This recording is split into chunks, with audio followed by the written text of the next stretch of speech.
Kia ora everyone, welcome back to our next edition of Econ Talks. Gareth, we've got the Omicron outbreak continuing to spread across New Zealand. Over 20,000 cases a day now moving through. We've had to switch to RAT testing as our primary response now to understand the spread of COVID-19.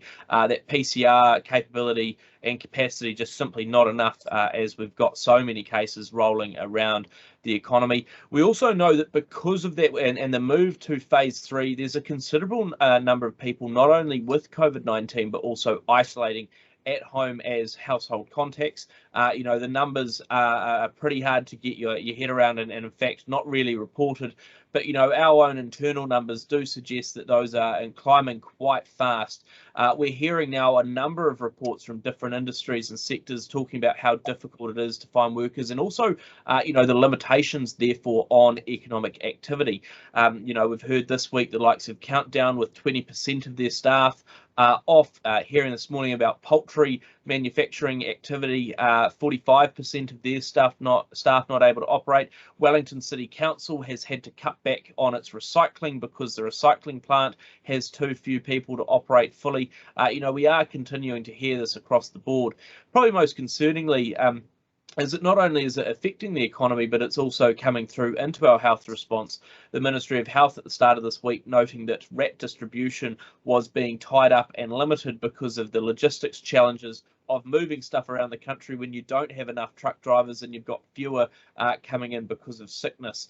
I mean, all of this does really dictate a real limitation on the economy. What does that mean when we're looking at the wider labour market? Why can't we just pour more and more people in to support the economy over this temporary disruption?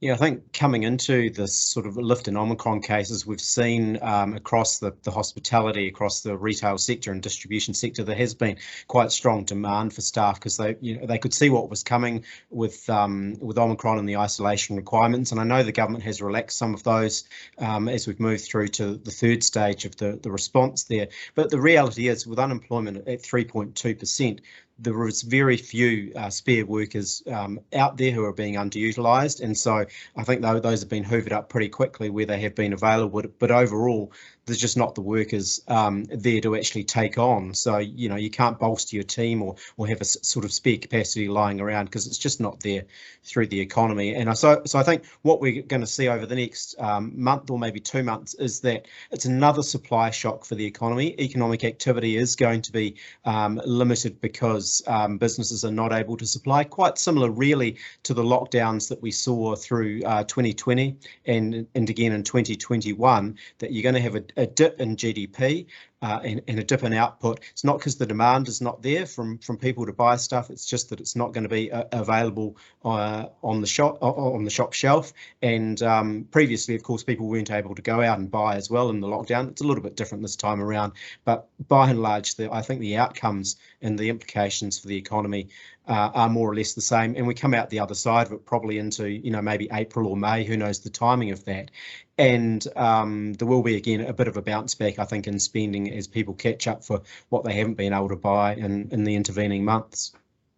Totally, and I guess the big challenge going forward, because you noted those issues around, empty shelves in the supermarkets and across stores and similar, there is still, in a sense, more demand than there is supply. One of the big difficulties is that people are still wanting to go to the supermarket to buy some goods, but those goods can't make it quite as quickly. Now, we saw that from the likes of the UK during the early stages of their Omicron outbreak, and we do expect to sort of see that really persist for the next few weeks as the level of turnover of COVID cases reaches a peak at some point, but also as you have that larger number of Kiwis that are out of work or limited at home for an extended period.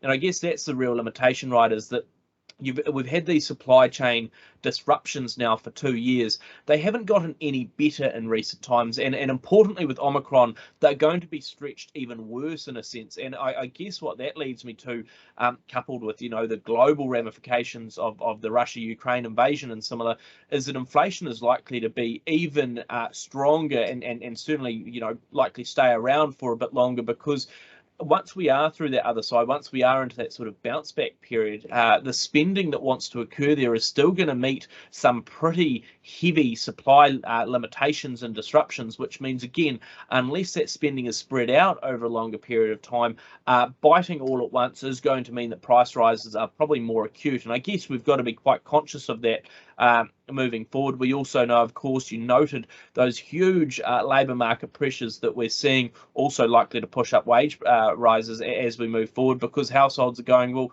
look, I need to be paid more because at the moment, I'm going backwards in real terms, and if you're not willing to pay me more, I'm willing to look somewhere else for a new set of pay. So the disruptions there quite significant, and certainly enduring even once we're through that Omicron peak. We'll continue to assess those levels of disruption and what we might or might not be able to buy on the supermarket shelves, how Omicron moves through, and what that all means for the future of the economy on one of our future editions of Econ Talks.